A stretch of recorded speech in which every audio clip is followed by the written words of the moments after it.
Bonjour à tous et bienvenue pour ce nouvel épisode d'HK Tech Show. On va apprendre ensemble comment configurer le VCA, donc l'intrusion sur nos caméras thermiques.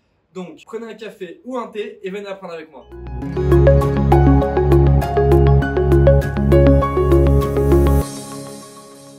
On se retrouve maintenant sur la page web de notre caméra thermique. On va remettre notre identifiant et mot de passe qui nous a servi à activer cette dernière. On va se retrouver sur notre bispectrum sur laquelle on va avoir du coup la vue optique et la vue thermique comme vous pouvez le voir. Et paramétrer le VCA. D'abord, qu'est-ce que le VCA? Le VCA est l'analyse vidéo embarquée dans nos caméras thermiques pour optimiser la protection périmétrique des sites dits sensibles. Comme vous pouvez le voir, par défaut, toutes mes règles sont désactivées. Donc là, je vais pouvoir activer mes règles une par une pour afficher les informations sur les flux, sur les captures. Donc ne pas oublier dans local de bien activer toutes ces règles. Ensuite, dans maintenance, vous allez aller dans type de ressources et dans type de ressources, il va falloir bien choisir la mesure de température plus la détection. La caméra va redémarrer et on rentrera dans le beau mode. Dans la partie vidéo, on va devoir configurer l'affichage des règles. Donc soit on configure sur le lecteur, soit sur la vidéo. Donc pour la partie image, on va aller activer le RIE. Comme vous pouvez le voir, vous avez deux caméras dans la même interface, donc ma caméra optique et ma caméra thermique. À savoir que le RIE, lui, est une zone qu'on va définir dans la caméra pour contraster l'image thermique sur un endroit précis. Par défaut, si ce dernier n'est pas activé, le RIE est sur toute l'image. Si vous lui définissez une zone, le contraste sera plus important sur la zone que vous allez définir. Donc, ce RIE est surtout utile quand on a des environnements complexes, comme par exemple des arbres, une rivière avec un bout de terrain qu'on doit surveiller. On va mettre notre RIE sur ce bout de terrain.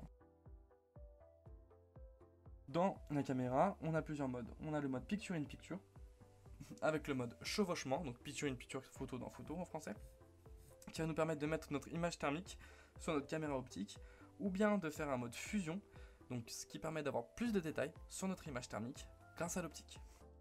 Donc on peut le configurer avec plus ou moins de pourcentage. Donc comme vous pouvez le voir, sur notre image thermique, on va avoir les détails de l'optique.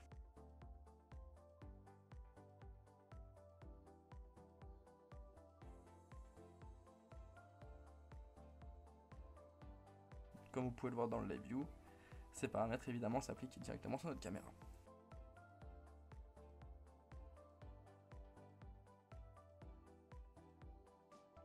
Dans la partie configuration, donc là je vais désactiver évidemment ce paramètre, hein, c'était pour faire une démonstration de ce qu'on vous pouvez faire dans le mode photo. Maintenant on va passer dans la partie VCA. Sur la partie VCA, il va falloir activer évidemment l'analyse intelligente et ensuite sélectionner ce que vous voulez afficher sur votre image. On peut afficher la trajectoire, définir le nombre de temps, afficher nos règles sur les flux et nos règles sur les captures ici. Ensuite, je vais dans la région protégée. La région protégée, elle, est une région dans laquelle je ne vais pas déclencher. C'est une région qui est inhibée.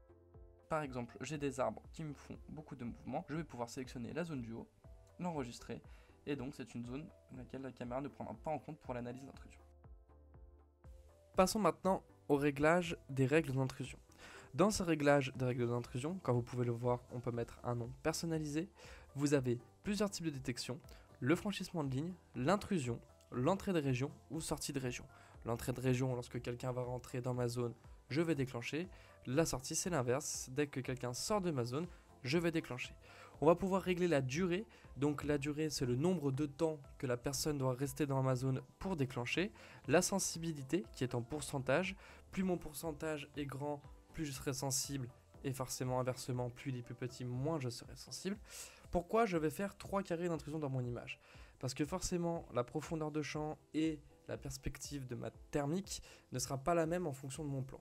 C'est-à-dire que si quelqu'un est proche de ma caméra, il sera forcément plus grand, plus gros, donc mon mini et maxi va devoir être plus grand et plus gros qu'au milieu de ma caméra ou qu'au fond de ma caméra.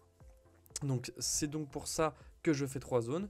La zone proche qui me permet de surveiller le plan le plus proche avec un mini plus grand et maxi plus grand pour mieux filtrer par exemple les chats.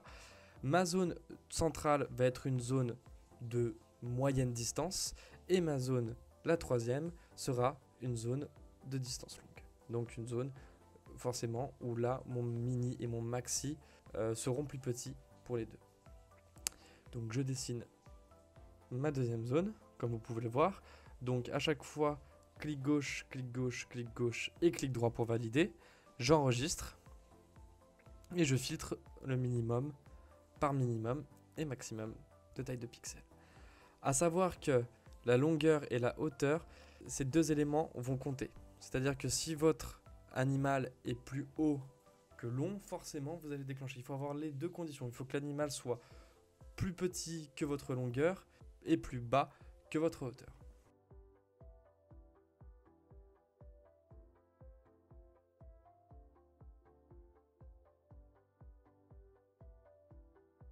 Je dessine ma troisième zone, donc la zone la plus loin.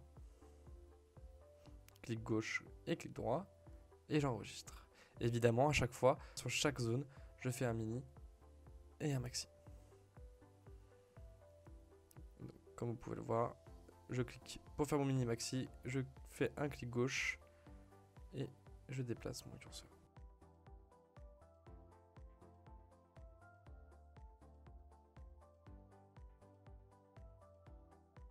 Vous avez ensuite dans la partie armement de programmation le calendrier de chaque zone d'intrusion, donc chaque élément d'intrusion que vous allez faire.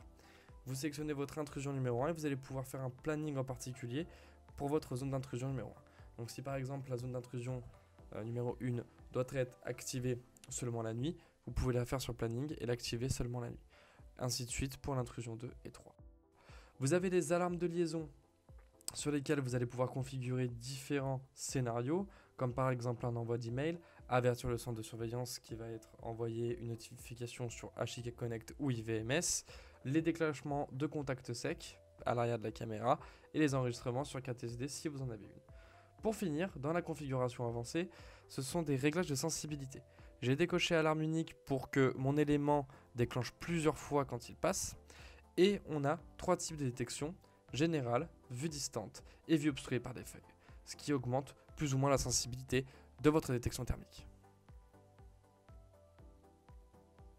Comme vous pouvez le voir, sur ma vue en direct, j'ai mes 3 zones d'alarme qui sont affichées. Et voici la démo de mes règles d'intrusion. Comme vous pouvez le voir, j'ai une détection lorsque la petite fille passe en trottinette.